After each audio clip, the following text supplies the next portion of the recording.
Well, I guess my story goes back maybe about 10 years. I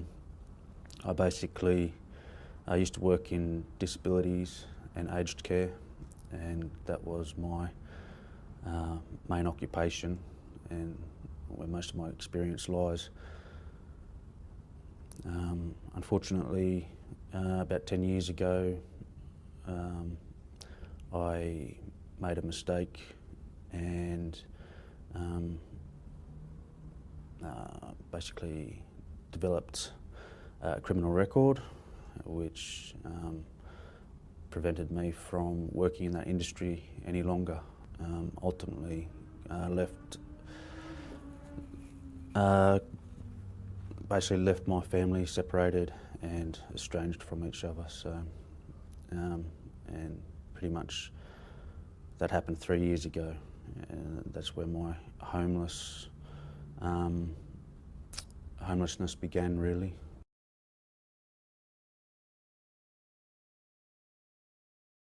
Basically, November last year is when I really experienced long-term homelessness. But over the past 3 years, I had short spouts of homelessness. But going into the most recent homelessness stage, it was really a isolating effect. Just the feeling of quietness, no one really around to kind of talk to or express yourself, and I guess you find yourself struggling psychologically to deal with being isolated.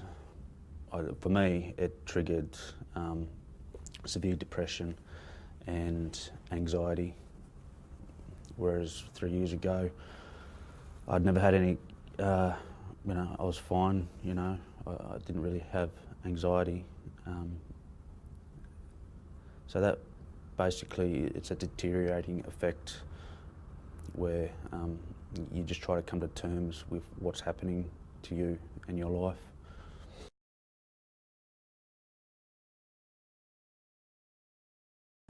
In a typical day, you'll wake up 7 o'clock in the morning. Okay, all right, now I'd really like to have a cup of coffee, so I'm going to walk half a kilometre to the nearest food service that provides food for the homeless, and you wait out there for about 15 minutes for that to open, and then get a coffee into you and get a meal into you, and maybe another coffee, and then at the same time you're lugging around either a trolley or a backpack with all your clothes and whatever possessions that you feel comfortable carrying. And so you generally get that first meal in the morning, and then you go through a process of, okay, well, now that's over. Now I have to start thinking about the next meal. But in the meantime, there's a gap between those meals where you're trying to figure out what to do with yourself. Where can I go? Who can I talk to? What can I do? And then the moment you step outside, because you've been in a warm place, you step outside into the freezing cold, and all of a sudden, I need to go to the toilet. So, you walk around the city looking for a public toilet. It's not always that easy to go into a public toilet with a trolley or a backpack. You can't fit half the time, so you weigh the decision. Okay, well, do I leave my stuff outside while I go to the loo? And so you just continuously going through these dilemmas of just trying to meet basic general needs, and when you've got mental issues on top of that and psychological issues on top of that, it can be quite challenging.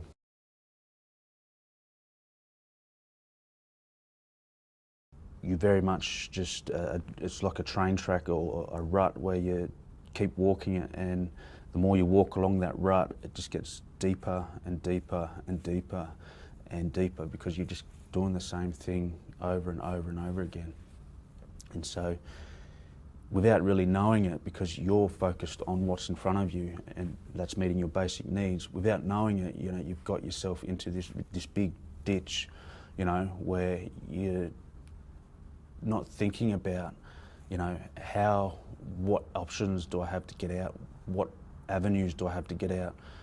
Because you've always just focused on trying to meet those basic needs, and before you know it, you're surrounded by two walls, you know, because you've just walked a rut into the ground, walking that same path over and over again.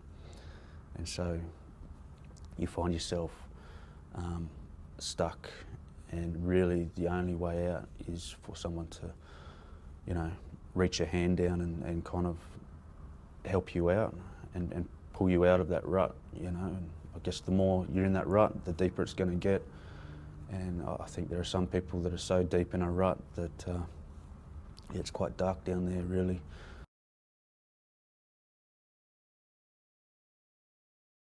You can do short-term things to help.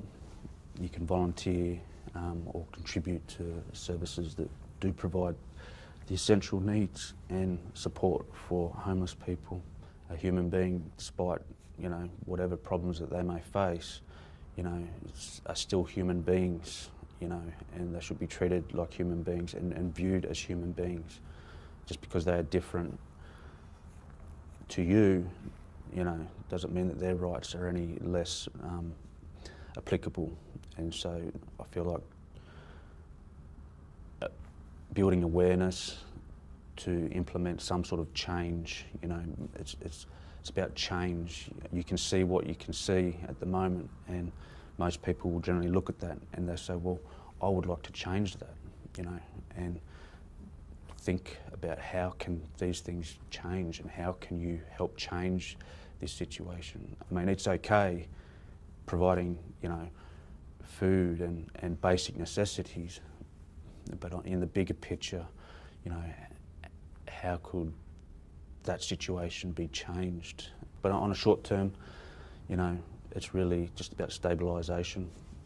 You know, I personally, someone from the community helped me. All I really needed was a short-term period of stabilisation where I could put my things and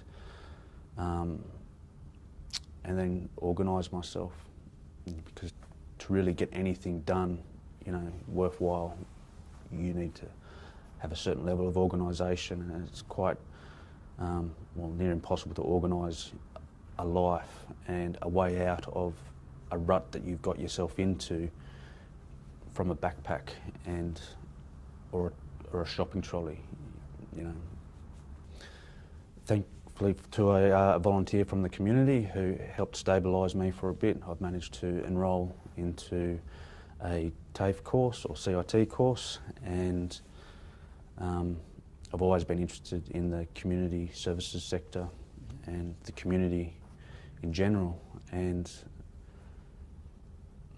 I basically like to take my experiences from here and help other people to achieve, you know, progress and forward movement in their life.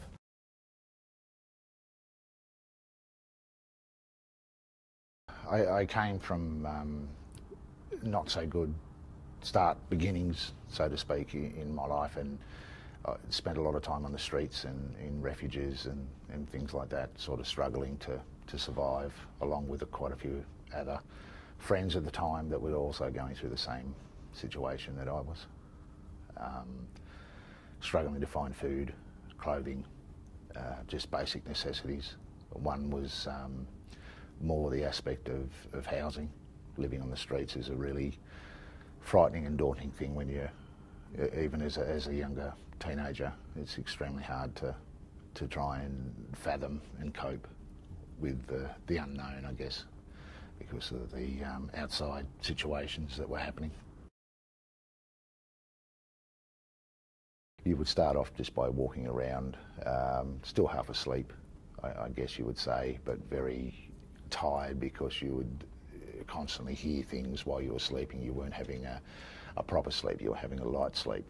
because you were scared. So every noise you'd sort of jolt and move on. But then you would sort of walk around, always constantly looking for advantages for yourself, whether it be, hey, I can get a burger here, or someone else has discarded some food here, or you see some food in a bin that you're able to sort of try and consume to stop your guts from screaming at you and feeling ill from not eating, stuff like that.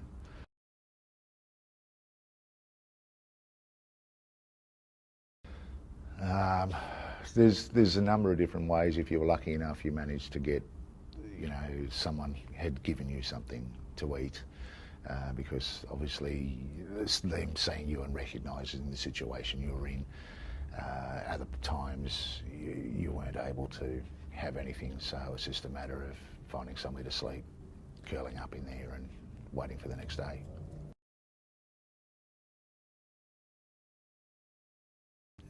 Not being able to supply just basic needs, things for your children, stuff like that, it throws you into a number of different areas: desperation, depression. One thing follows the other. Self-worth is just totally flawed. Your constant struggling to just even put food on the table for your child. There was one year there that I was not able to get my child Christmas presents, and I managed to go down to St Vincent de Paul, and after speaking with them and showing them some ID and things like that I had, they gave me a large green garbage bag that had stuff in it, and I took that home, and at that time my son was at school, and I took all those presents out that they had given me for him, and I just sat there and cried. Like, seriously, everything just lost it, because I was not able to even give him something simple like that.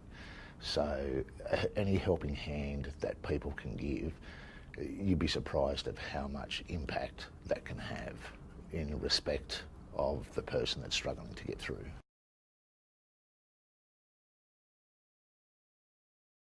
Well, my particular pathway came from starting with that police sergeant who made sure that things weren't going down the track as the younger police officers were trying to do. He put a stop to that. He put me on the right path. He gave me a note wrapped up, and told me not to open it when I got back to the town hall. When I got back there, I undid it, and he said in the note, behave yourself. Now they can't pick you up for vagrancy, and there was $10 sitting in it. Now back then that was like the 80s, so that's a fair amount of money. He also gave me tin food as well out of his own locker, like Spam and things like that, And I mean, just that in itself made a huge difference, just in my mental state and my hope. Hope's a big thing when it comes like, oh, I wish for this or I wish for that. But then, you're eating out of garbage bins, you're eating people's leftovers in food courts. You're trying to convince outlets like McDonald's and stuff that they'd stuffed your meal up, so they give you a free feed, and sometimes it works, sometimes it doesn't. So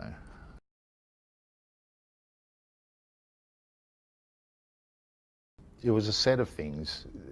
Given the opportunity for the job, that gave me respect for myself, and moving forward with that and having a positive outlook, and then that job led to sort of relatively permanent accommodation, and then hence my confidence. I came out of my depression, things like that.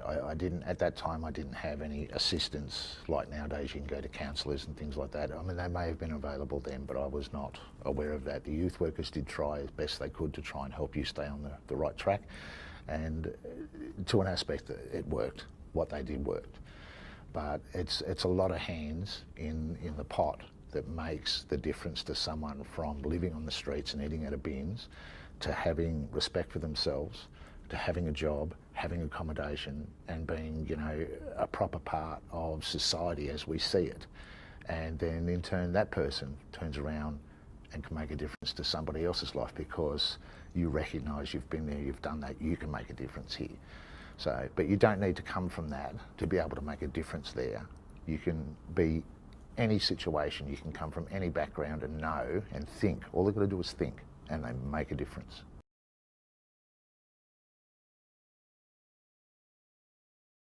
At present, I'm acting president of Prisoners Aid, ACT, and I've had a lot to do with poverty through my years of growing up and living in India and Sri Lanka. I've been very passionate. I've worked with results to end world hunger and poverty.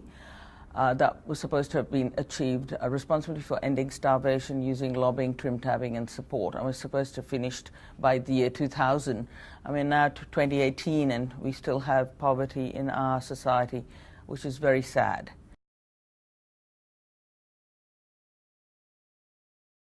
Well, the two key things to decrease recidivism and to break that chain of poverty is accommodation and having paid employment. You know, people have the inner resources to stand on their own feet. It's just giving the person a chance to stand up for themselves. And the two ways to do it are accommodation and work.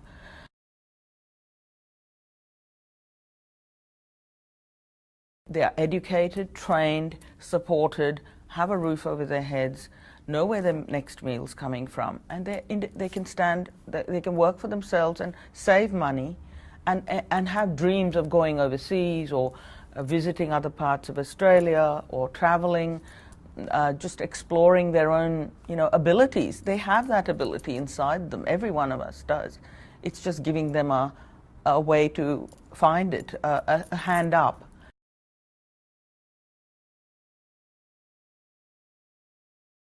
So my name is Emma Scraby. I'm the Training and Employment Manager on the Gin and Dairy Joint Venture.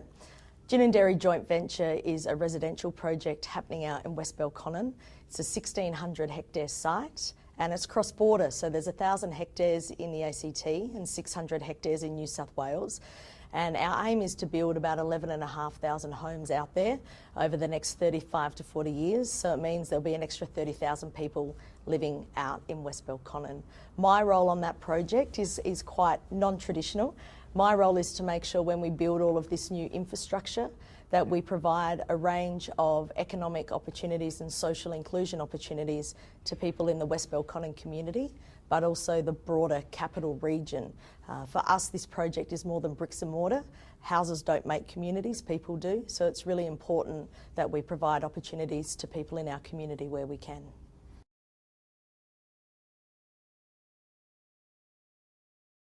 So it's not just about economic for us, it's about environmental, it's around social, and it's around ecologically, making sure that we deliver outcomes for the Canberra community. As I said before, a community is more than houses, and the more people that are educated, trained and employed in a community, the better that community is going to be and the more choices that community is going to have. So in essence, training, education and employment is a key part of any new residential development.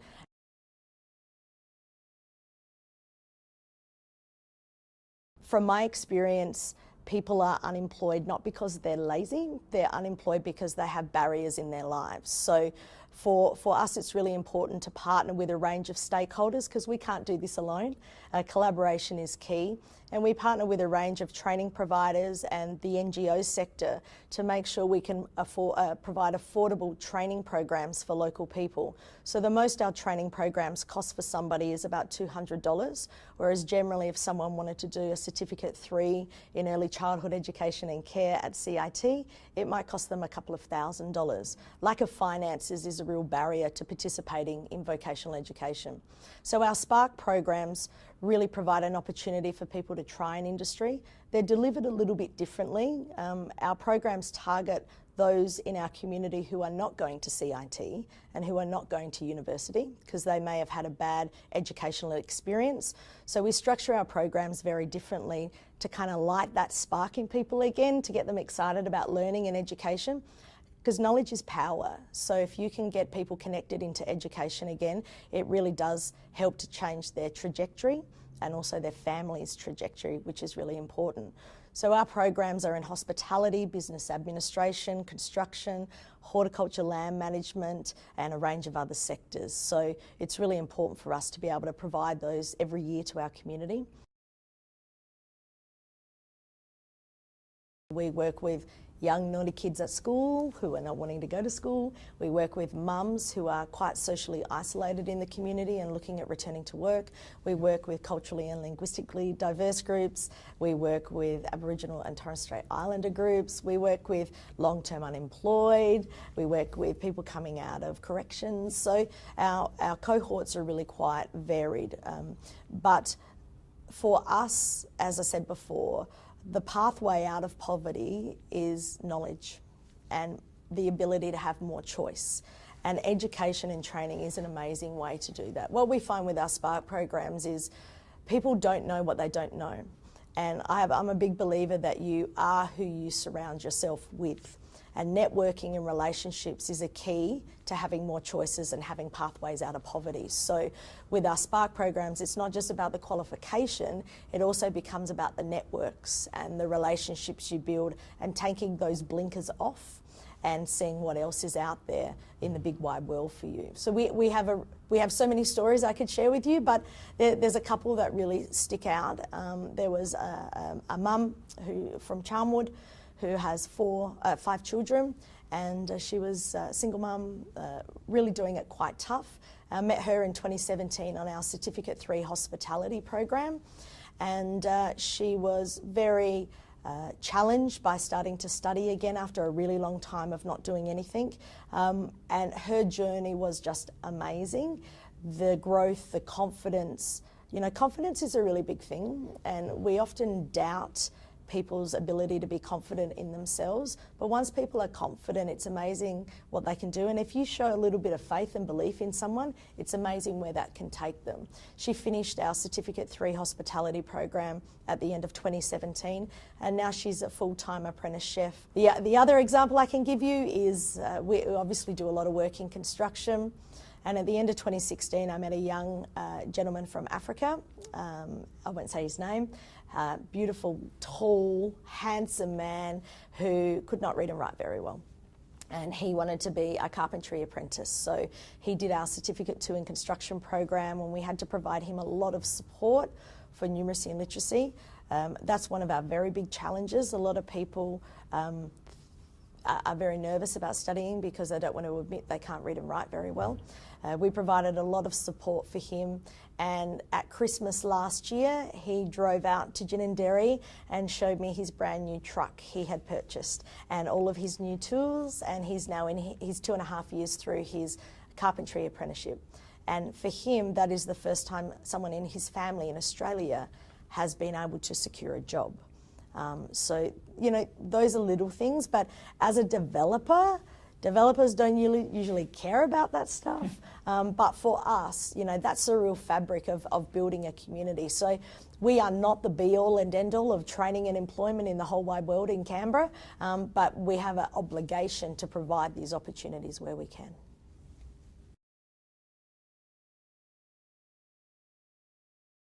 And if developers would take a risk and see this as a way to enhance their development, because it's not just about money, it's about people, and that's really important. And once developers, I know that when I came from Adelaide to Canberra, and when I first got here, people were like, why is a developer even doing this? And people don't like change. And now, 3 years in, this is common practice for Ginninderry. It's nothing new. And I would love for this approach to be not something that's different, that's just something that is the norm around building new residential communities, not even in Canberra, but across Australia.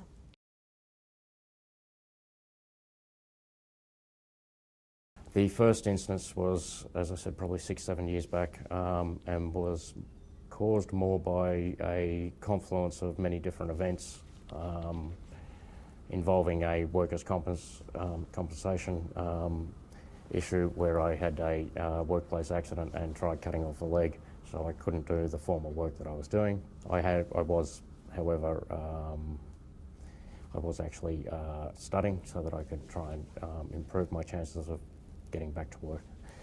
I was cut off by the insurance company at the same time. I had issues maintaining my rent because I had a dilettante relative who basically liked to stay at my house because it was convenient. I was on a train line and other things.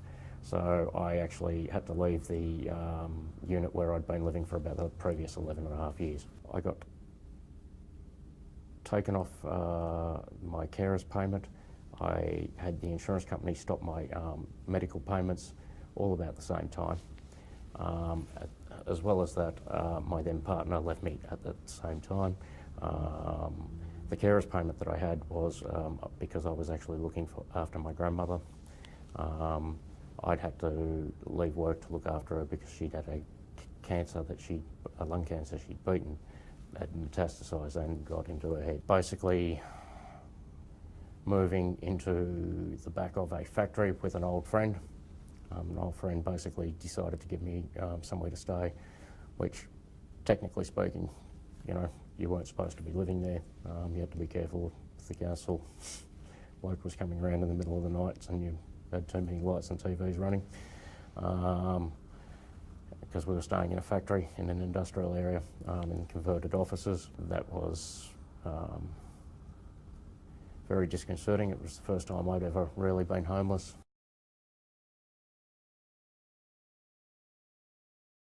I sort of started losing belongings. I started losing things that made life easier.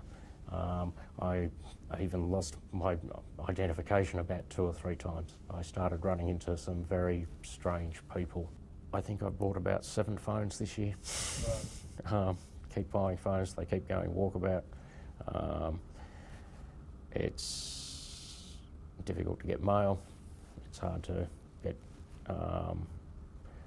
anything that you could conceivably need. I've lost passports, driver's licences. I've lost them a couple of times over. Yeah. I reckon since I've been homeless last time, I would have had to have I've bought probably 40 or 50 shirts just so that I can keep trying to go for job interviews. Once you start to move around, you've got nowhere to put anything. It becomes hard to prepare for job interviews. It becomes hard to be presentable in general.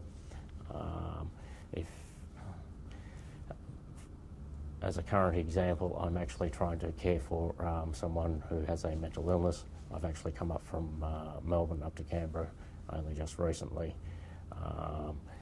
Within that, however, the person that I'm trying to care for has disappeared right at the moment and is causing other stresses. But along with that, unfortunately, the hot water service is tripping out the electrical supply. It has been for the last 2 weeks. I normally could jump up and down and carry on a bit more, but because I'm not the tenant, I really normally can't order the works to be done either. So, just silly little things like that, that make life difficult, awkward.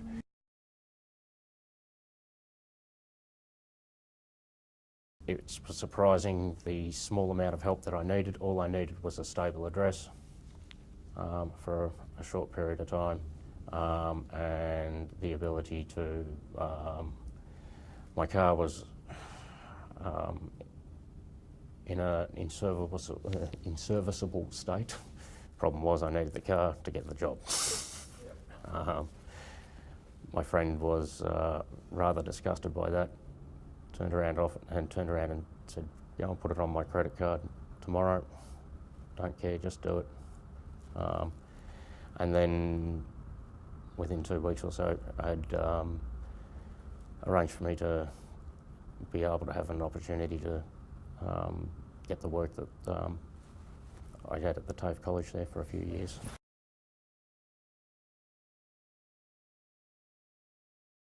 You are supposed to speak to various different agencies who only do little bits. You're supposed to go and see one agency who assess you, and then they can make a recommendation that then goes on to housing and everything else. And it's a very arcane system that's not clear and not very navigable. It's just difficult to get anywhere because I don't have the proper identity documents at the moment. I've lost several sets in the last year. I've regained them.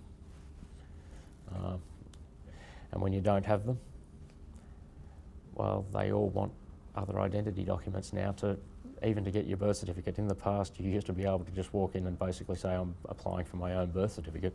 Now they want you to provide 100 points of ID to get that. So if you've got nothing, it's very awkward to actually get your own ID back.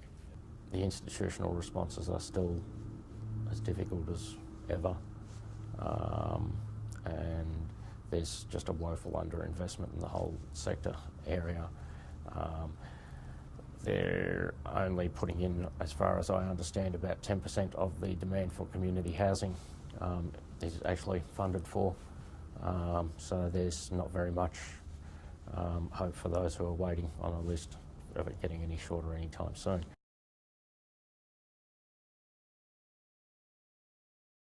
Thread Together as an organisation, as a charity, started back in 2012, not by me, but by a lady called Aunty Ros, who was formerly a big shareholder of the Sea Folly Group.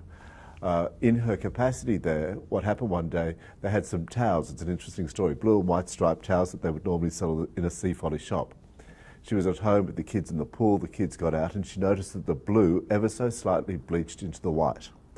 And so they pulled all the towels from all the shops and decided they couldn't sell them.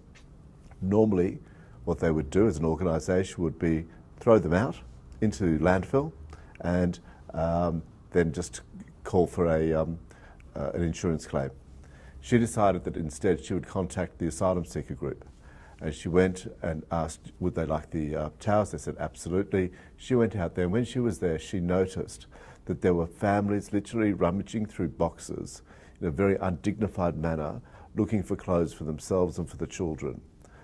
And that upset her. She knew that back at Sea Folly there was at least resort wear that was brand new last season and it was never going to be sold.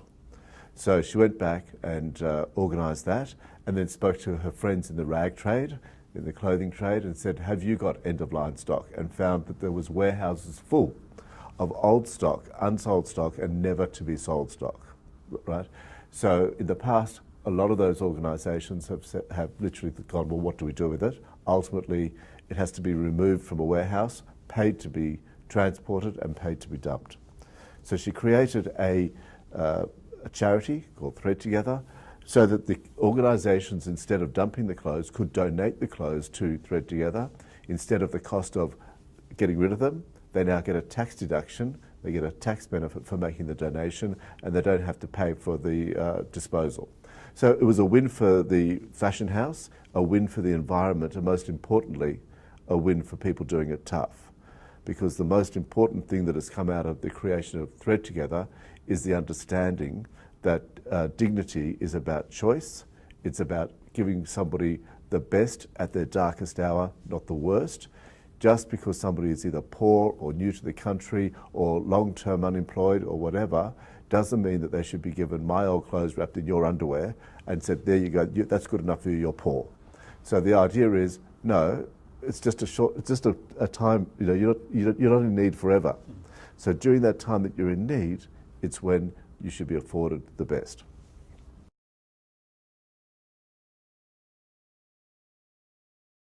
Yeah, very simply, we work on one side with the fashion houses, and that means that we have partnerships with, I think, about 30 or 40 brands at the moment. There's plenty more that we're going to be talking to, and those brands have come on board with Thread Together and said, right, we're going to donate our end-of-line stock to you.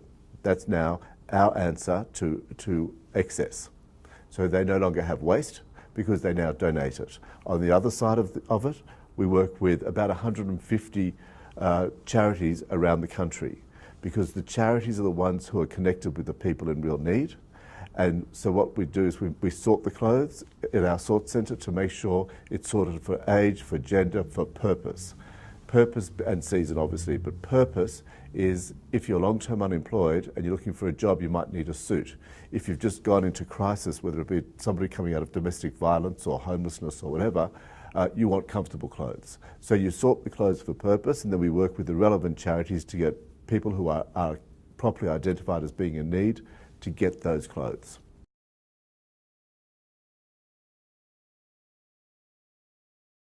I have the privilege as CEO of Thread Together to see that often, and we look after about 1,500 to 2,000 people every week around the country, and I've seen people from all areas of need, from domestic violence, people plucked out of the middle of the night with their kids, horrific situations where the relief for the mother to be able to get clothes for herself, underwear and bras and clothes that she wasn't able to get in an emergency situation being retrieved from a house, getting clothes for the children so some form of normality that next day can go on. That level of dignity for that lady at that particular time is vital. When we work with people who are long-term hospitalised, it may not be a financial need, but they can't get to a shop and they've gone through a big body change. That feeling of actually being able to wear something to at least make yourself feel a that bit better at that time is important. Look, we're not lifesavers. We're about restoring dignity and hope at the darkest hour. So we're well aware of where we sit. And that's why we work with other charities who are lifesavers.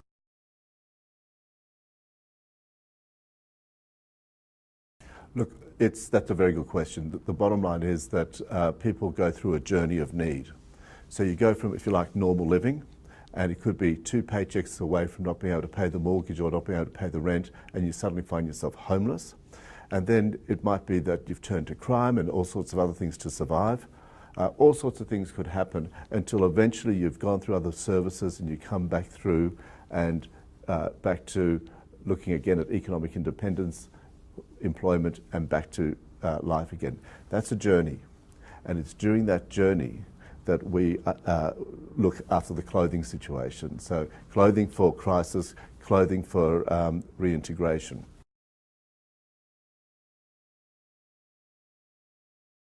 Certainly. Look, there's a couple that spring straight to mind. One is a very good friend of mine, Jimmy, who started his life of crime at the age of 12 and progressed to stealing ATMs and so on, and ended up going to adult prison, from juvenile justice to adult prison.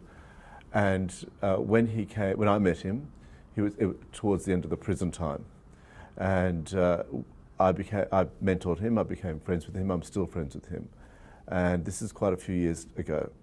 And I was determined that he was going to not go back to prison again.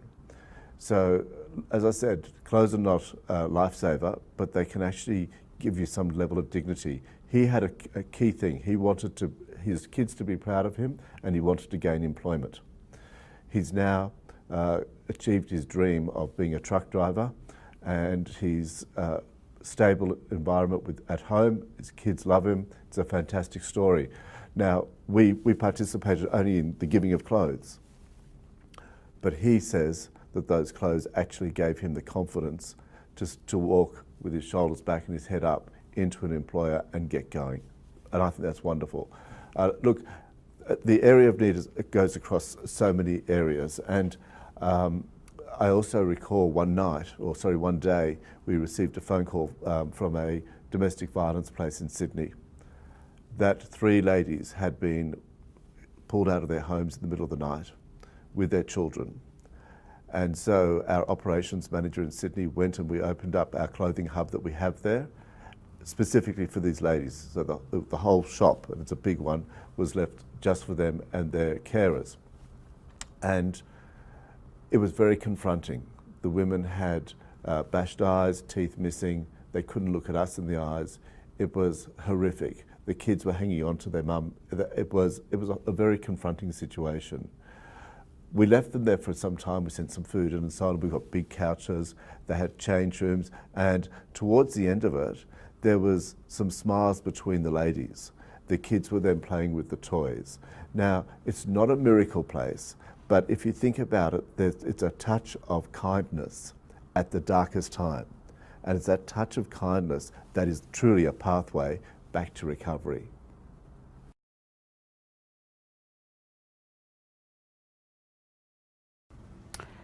My name's Rosalind Brown. I'm a Ngunnawal elder. My people are the traditional owners of the ACT and region. I grew up in a town in New South Wales on the outskirts of the town called Tumut, and I myself grew up in poverty with my family. We didn't go to school very much because of the racism at the school and racism on the bus, and so we didn't feel welcome to go to school or to get on the bus. So I do have an in-depth understanding of racism and poverty in this region.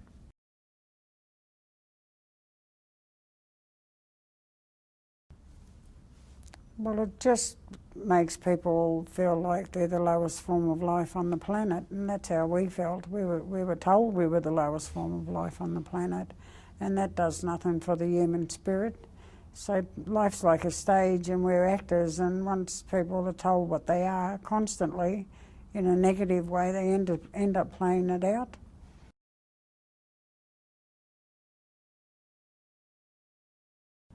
I think the other causes of poverty is being left off the radar, no matter what your background is. I think also lack of education and lack of support, community support, social services. People end up homeless and just lose hope in life.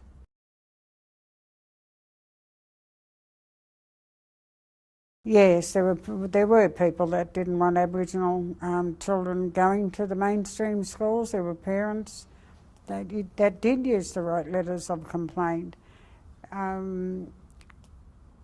With myself, it was mainly the other kids and the racism coming at me, and the horrible names that my siblings and I were called at the time. And then just not thinking you're good enough. As I said, it all goes back to what the society sees you as, and we were seen as the lowest form of life on the planet.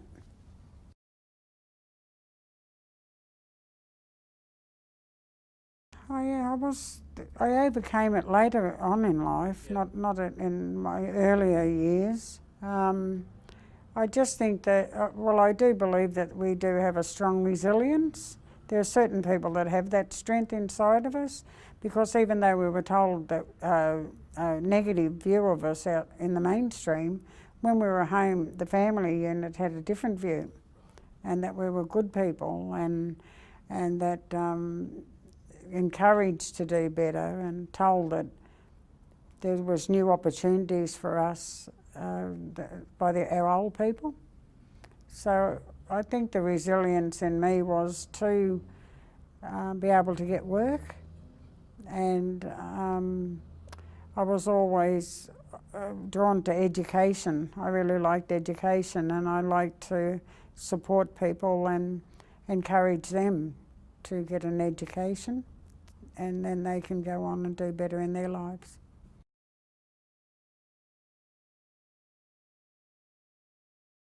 I think if we do, and we really mean it, and we want to help people, we have to learn the skills ourselves to be able to empower other people. So I think we have to empower ourselves, and there is the need for empathy and kindness and compassion. So once we learn those skills, I think that we have a better start, but also we have to find a balance with those skills so that our kindness, empathy and compassion isn't seen as weakness, because a lot of people have been treated so brutally in their lives, they're not really used to empathy and kindness, and they think that they may see you as being a weaker person because they don't have the confidence in themselves, and they also feel that they're not good enough, so why are you being kind?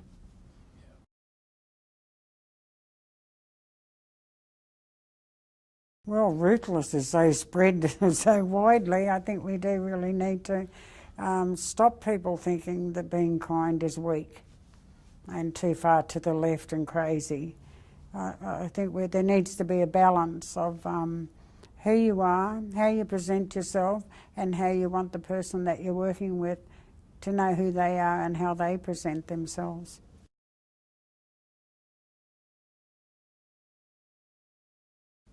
Education.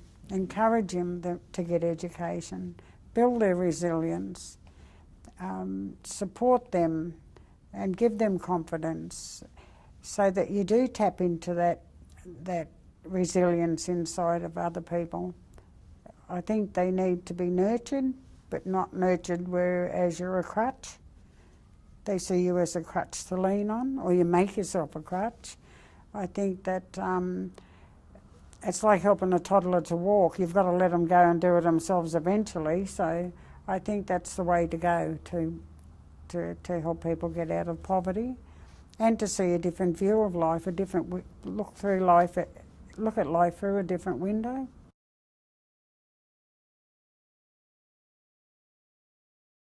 The basic needs of your human rights as a person, and that is shelter, work if they can get it. They're treated better by society and not looked down upon.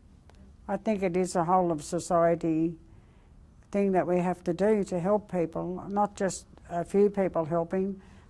Society, there needs to be a paradigm shift about helping people.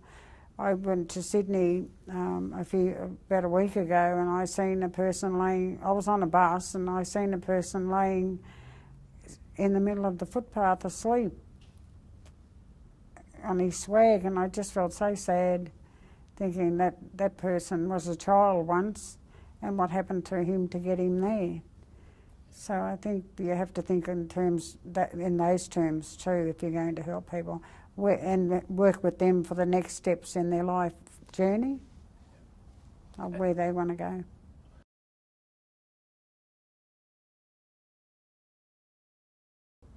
Everyone can play a role.